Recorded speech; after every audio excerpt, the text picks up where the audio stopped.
Alain Bennett, Professor Alain Bennett, I'd like to introduce him to you. So Professor Alain Bennett graduated in 1982 with his PhD in 1989.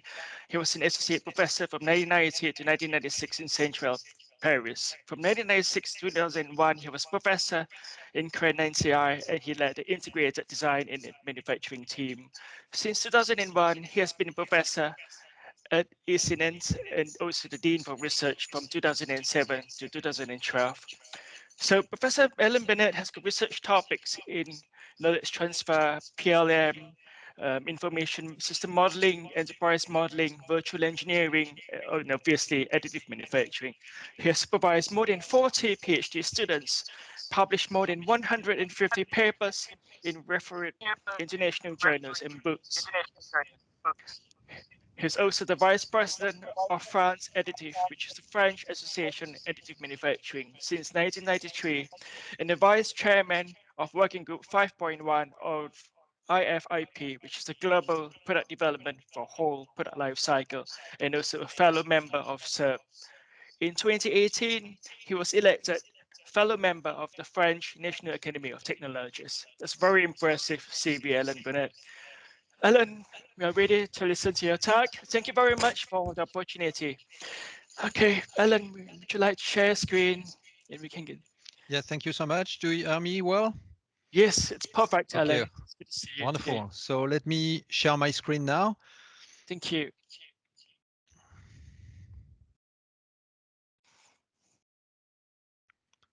Hope you Yes, see it full page. yes, it's showing up. Okay, Yes, good. thank you. Thank you, Alain. So thank you so much for this very, let's say, nice introduction. This is long because I am old guy. I am 62 today, so it's a nice day for me, and a good pleasure to be with you and to be connected. So the topic of my talk relates to key considerations for AAM development and approaches, with a focus on educational perspectives at the end, mostly at the end of my talk, but I will try all along to give some insights.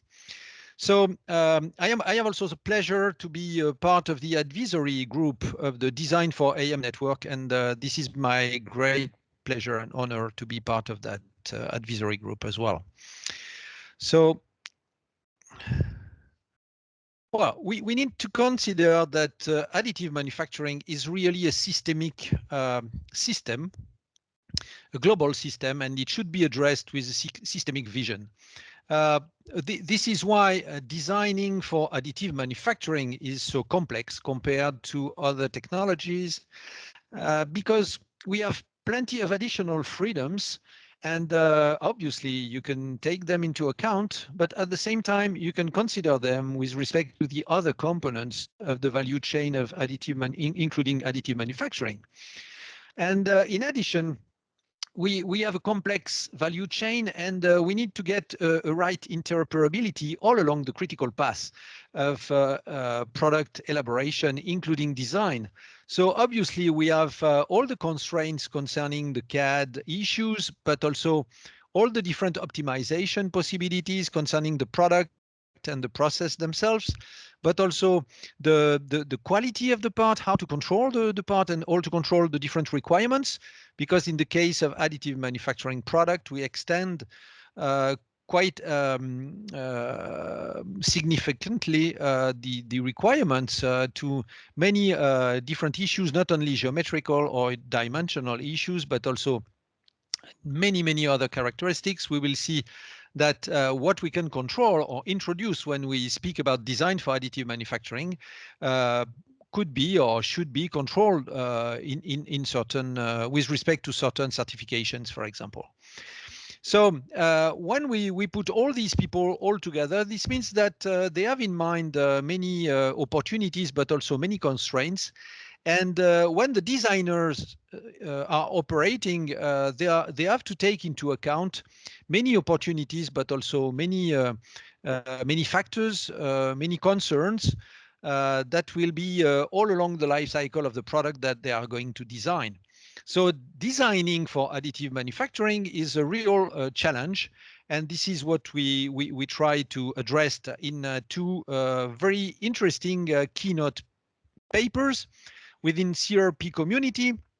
One is entitled Design for Additive Manufacturing. It is not methods and tools, but framework and methodologies.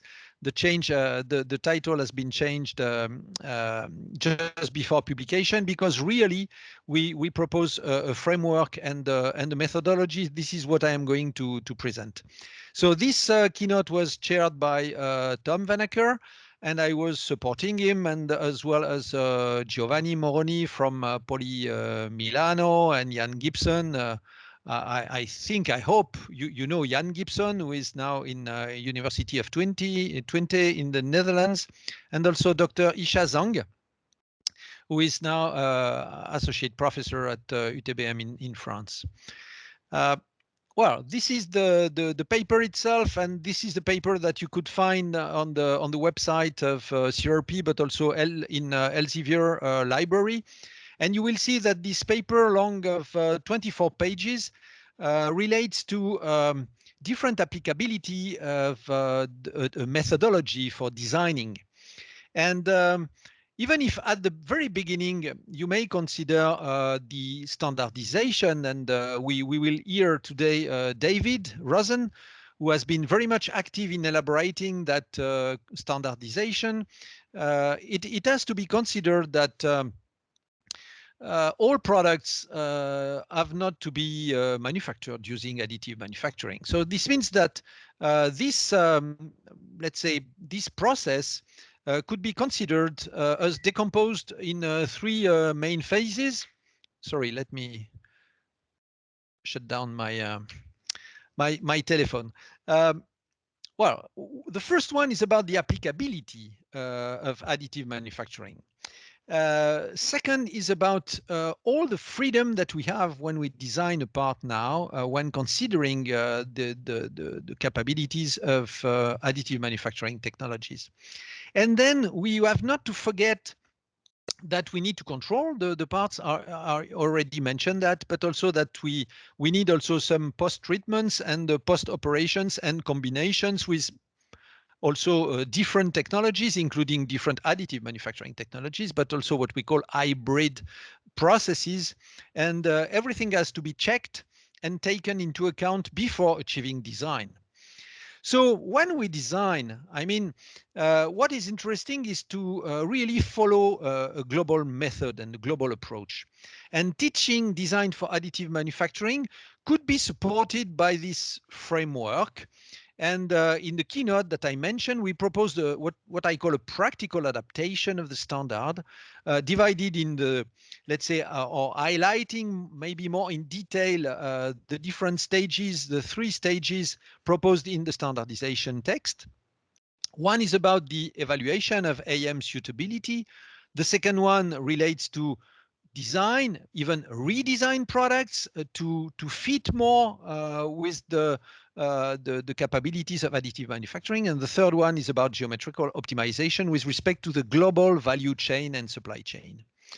So the first stage relates to additive manufacturing or not. So it is more or less something which could be described as go no go for additive manufacturing. And in that stage, most often people in the past, they considered to reproduce identical parts. And nowadays, when we speak about additive manufacturing related to a product, well, people, they think about functionalities instead of parts.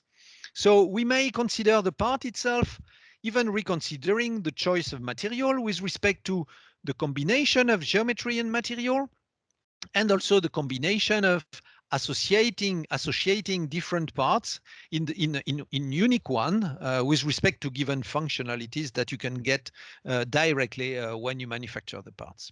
So during that first stage, what is interesting is to see if economically, obviously technologically, but also economically, additive manufacturing is going really to fit your requirements, and what will be the right conditions to be in the target of using additive manufacturing. So you may have some kind of design to cost or other approaches that you can add also to your method.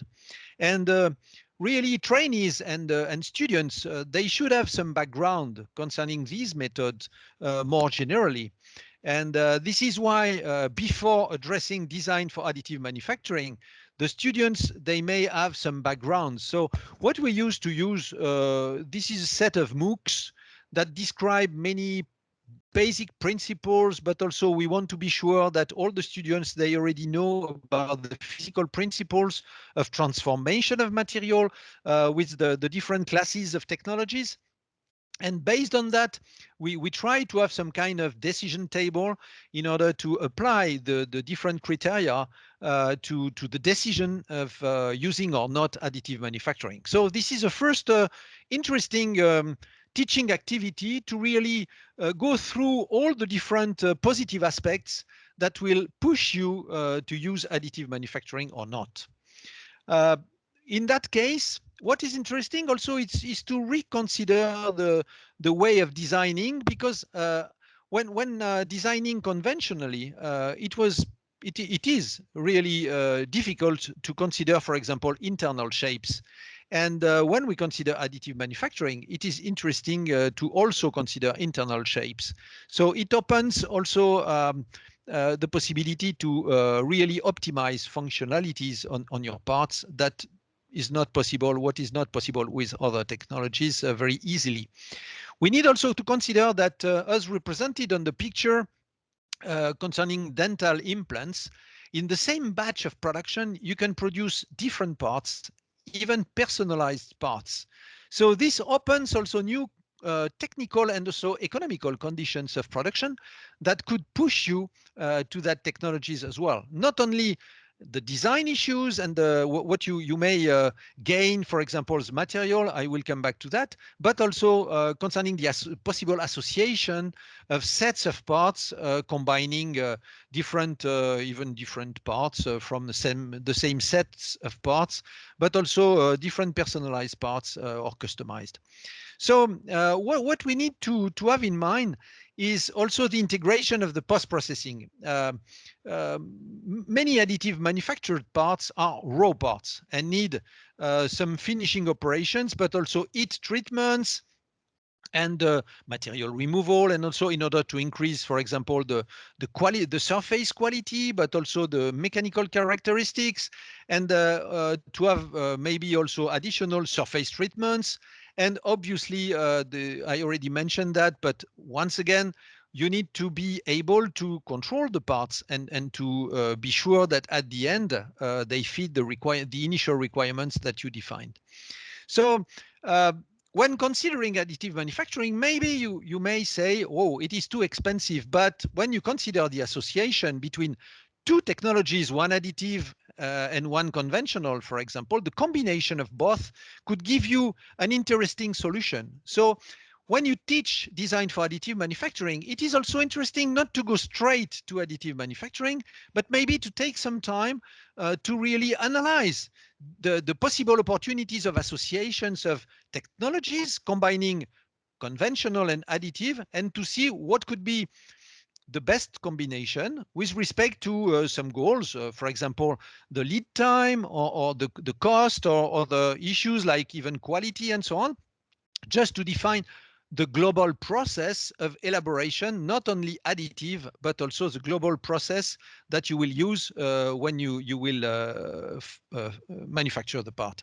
And what is important as well also is that you may take into account that association with conventional technologies. For example, if you would like to machine the part after additive manufacturing, you may have to define the positioning of the part in space, and then to elaborate some specific shapes on the part that will be used to really define the position of the part on the fixture of the machining on the machining machine.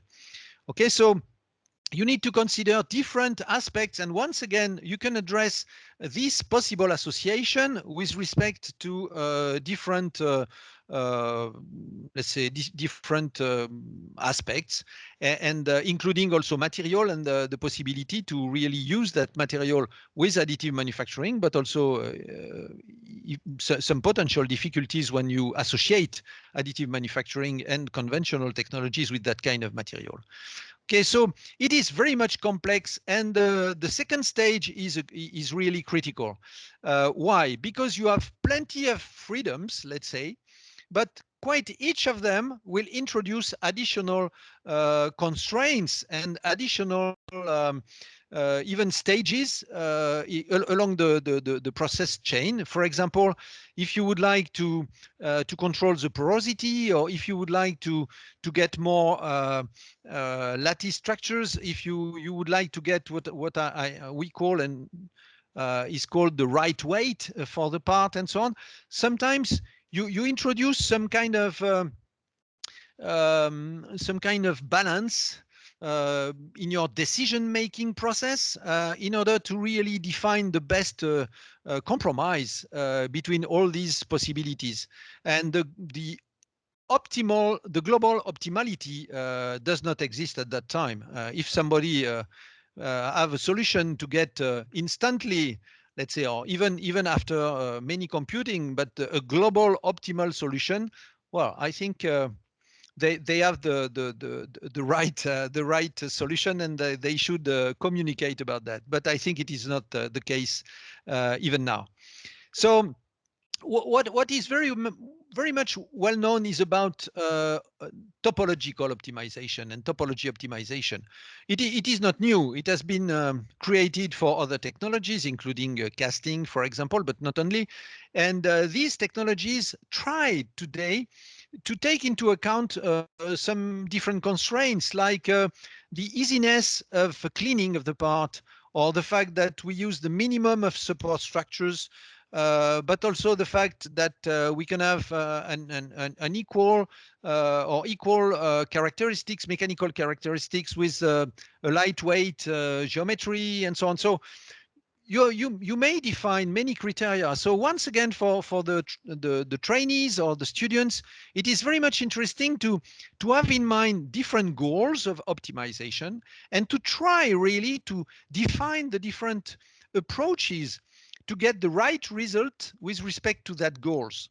Because you may use the same topology optimization, but for the same product and the same requirements. But if you consider to privilege to give privilege to certain criteria, you will not get the same geometry at the end. Okay, so what is important also is that many topological optimization software, they don't define the final geometry. Okay, you will have to redesign some parts, but they give some possible geometries. And what is interesting for a design engineer is to really have some ideas, more ideas about what could be the final one. And sometimes you need to modify the final geometry of the part. And this is why at the very beginning I said designing or redesigning, because sometimes you may be surprised by the geometry you will get, and you may accept it or not. And you have different approaches. You may have approaches using envelopes of volumes, but also you may have voxel-based approaches concerning the topological optimization, and also with Voronoi approaches and so on. So many different mathematical approaches in order to have the best geometry at the end. Okay, so when we speak about lightweight parts and lattice structures, now many people work about TPMS cell models. You have different cells and different models. And I know many PhD works taking into account that kind of approaches. And one of my PhD students, who is, I think he is connected today, Ziping Wang, is also taking that kind of cells into account in part of his work. So, I mean, what is important is to once again balance to find a compromise between controlling the porosity, but controlling the macro porosity and the micro porosity of your parts. So you define some basic individual cells, and then based on that, you can generate some lightweight geometry and Rightweight geometry. And we may consider that. Sometimes for metallurgic reason, you say, well, I have porosity in my part.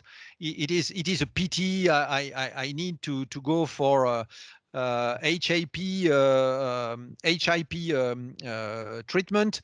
But sometimes, for example, in some medical applications, you love porosity and you would like to control the topology of that porosities. The same for functionalization of the surfaces. I'm not going to detail, but you may have different details in the keynote as well. And well, it is, let's say, some additional possibilities. But when teaching the basics, I think it is most high level, and it should be addressed in very specific fields when you are really fine tuning, let's say, some characteristics of your parts.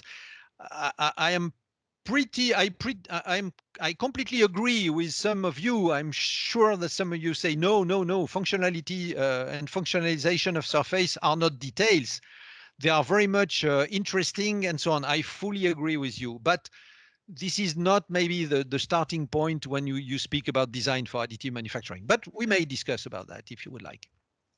So internal, I will not really focus on that, but internal topology is interesting. For example, the way of defining some hydraulic blocks, for example, you consider the different axes of the tubes themselves, and then you put materials around the tubes, and then you connect all this, and you get a block, but a block with a set of tubes, which is exactly the dual approach when you take a massive block and you drill in it, and so on and so on. So it is another approach, and the same also for the modification that you can see on the top left of that slide. When we modify, you have a cylinder which is transformed in a drop shape in order to avoid some supports for that shape, and so many other strategies, let's say, also for heat exchangers and so on, in order to maximize the surface of exchange. So this is a real challenge for many applications to jointly use the optimization topology, not only for external but also for internal shapes.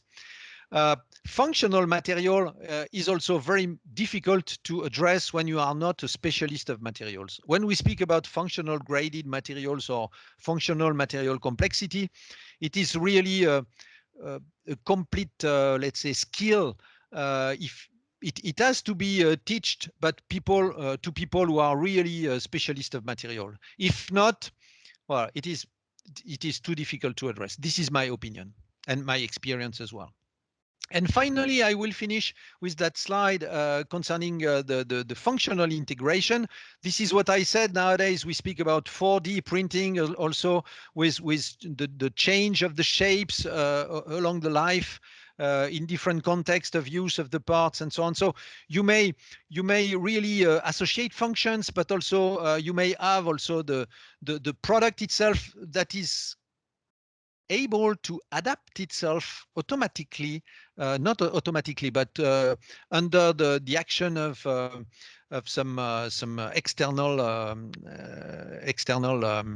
let's say, sources to adapt the shapes and the complete function itself. Okay, so it is the case on Earth, but it is also the case in space. Okay, you have already some applications in the ISS in space at that time. Well, and the stage 3, very rapid, just to check that everything is really in place in order to check about economical conditions, what I call the build job parameters. The AM process constraints themselves, you will have to define the complete achievability if you associate 1, 2, 5, 10, 1,000 parts in the same batch. And also the post-process constraints, we also spoke about that. And finally, the inspection constraints. So when you consider that everything is in place, then you can go and push the button. Some years, so the first keynote has been published in 2020, so last year. This one, Designed for Additive Manufacturing Trends, Opportunities, Considerations, and Constraints, has been published in 2016. It was the first keynote that we published within CRP. And Kate Thompson did a great job to really manage the elaboration of that. And you will see on the list on the list of the co-authors that many people from CRP, but also outside CERP were involved, including people from companies. And I want to use one slide of the presentation of that, in fact, the keynote of 2016. What was that? The question, in fact, now is when we speak about design for additive manufacturing, in fact, we are not only designer, we should have also a minimum culture about manufacture. Okay, and sometimes what you design is not only the design of the part, the geometry, and the material and so on, but also you integrate manufacturing issues and you have a real product process approach when you design for additive manufacturing. And concerning training, the crowdsourcing, we have seen these are pictures that were used during the presentation of that keynote, were used by GE Aircraft Engine. You remember the bracket, the famous challenge about the bracket, and they got 1,000 different designs. And it is an interesting exercise for students to get for challenging the group of students, saying, okay, you have the same requirements, please be so kind to deliver the best geometry, for example, or the best product, or you may, according to different requirements, you may see the consequence on the design. So it could be two different approaches for design, and very much interesting. So in 2015, the roadmap of SASAM, standardization roadmap, so was very much focusing on training and education, saying that it was cited as a principal challenge of additive manufacturing, and it is still the case today.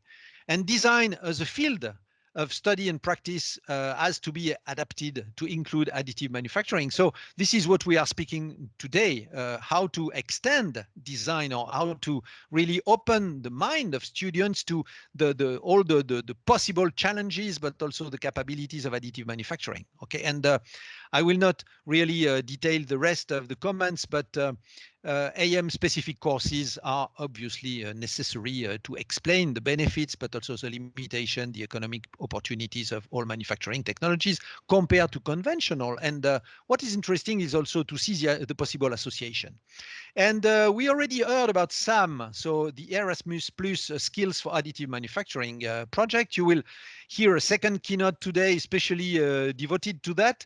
But we are very proud also to be part of that product. And we had some experience of training and teaching about the competence units about AM process selection and the business for additive manufacturing. And just to say that in both of them, we spoke about design for additive manufacturing, but you may consider that we did not address at the same level and the same content. And if you are interested, I would be pleased to answer about which kind of focus we addressed in each of the competence unit training sessions. So as a conclusion, I would say that design for additive manufacturing is supported by several sets of computer tools, but what is important is to understand the goals and the functional needs. And really, it is an approach, even product process, but also material organization, life cycle issues that are really addressed when you design, because it could be applied in industry for spare parts and also redesigning and the evolution of products and increasing the number of integrated functions on a given object and so on. So you may have different goals like reducing the use of material, reducing the number of references, reducing the risk of obsolescence of spare parts, producing on demand, and so on and so on. So each goal could push companies to that technologies, and this is why it is important to really train many people from marketing to engineers, through business managers, quality officers, maintenance managers, packaging, even packaging and logistic actors.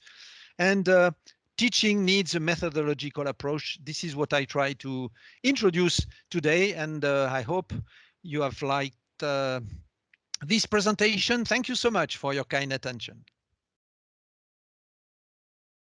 Wow, Ellen, that was an amazing presentation. It's just going to be sort of what we call a lifelong collection of knowledge, and we really appreciate today's presentation from you. It's hugely informative. I think probably this kind of presentation is going to be a proper lecture, or maybe actually a module on its own in university. It's highly informative. Thank you, Ellen. Really appreciate that. Thank you so much. Thank you. It was my Thank pleasure. You. Thank you very much, Alain. Let's see if we've got any questions in our monitor there in the chat box. If you've got any questions, just use the chat box and you might be able to ask Alain Bennett questions. Okay, I'm just trying to see any questions. Just feel free, 1 or 2 questions to Alain Bennett. Sometimes no questions means people really understand what you've actually spoken about. Saying that was just perfect. I see one hand raised. Mike, if I'm right. Yes. No, not for me. Apologies. I didn't know it was up. No questions from me. Oh, Tian, Okay. Tian Ying Tao. Oh yes, yes. Hi, Alain. Thank you very much for the talk, and also happy birthday to you. I just have a question about the additive manufacturing for education purposes. I'm currently working at Lancaster University. I'm teaching a module for additive manufacturing for our fourth year MEng and also MSc students. And I've been teaching this module for 2 years already, and I realized there is a problem. Well, because we have limited time, and if we want to teach all of the additive manufacturing methods, there are so many, and so we can only briefly introduce the concept, and we won't be able to go into very in-depth knowledge. And the students' feedback says we know many names of the additive manufacturing, but we don't have enough time to learn the deep enough knowledge of how can we apply the AM technology into real application.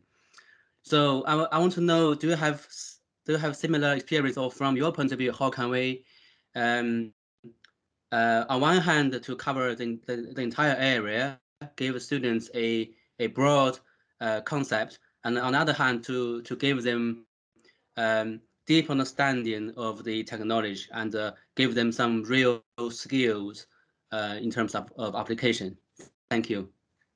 Yes, frankly speaking, thank you for your question. I think it is one of the core questions that we have every day. We have different focuses. People who are going to be really professional and active in, for example, design offices, they need to spend time and to practice. Okay, so this means that for these students in France, we have a specific curricula, and we have what we call apprenticeship. You have half a time in a company and half a time in at university, and they practice in the company daily. So they train daily on practical example, and they come back to university with practical questions, saying, "I tried that because you teach that to us, you demonstrated that." So what I did not say, I spoke about MOOCs at the beginning, but frankly speaking, we start with demonstrations. Okay, so you may show machines, explain the basic principles, and so on and so on. So more or less, the basic principles are the same. And then you may identify the core issues, and to become a specialist, you need time. I fully agree with you. It is just a pity to think that after 30 hours of teaching, people are going to become specialists. It is completely wrong, obviously. But what is interesting is to open their mind, and they need to know that this technology exists, and you may just, let's say, focus on on the balance between using or not using the main important factors that will push you to have a look to that technologies as possible candidates. So, well, after that first, let's say, initiation, then people, if they would like to go more in depth, you have, for example, some specialized master degrees or something like this, who people really, they spend time, they have projects, concrete projects, and they need to apply on concrete examples, and even to fail. And we push them to fail sometime, okay? Because when they don't know and when they don't ask questions, well, they fail and we let them failing. But it is, you need to have, let's say, a representative platform as well. So if you are in touch also with companies, what is interesting is this half a time, I don't know if it exists for your university, but when students are half time in companies and in universities, it is interesting really to have them practicing and coming back with really concrete questions. Okay. Thank Okay. you. Thank you.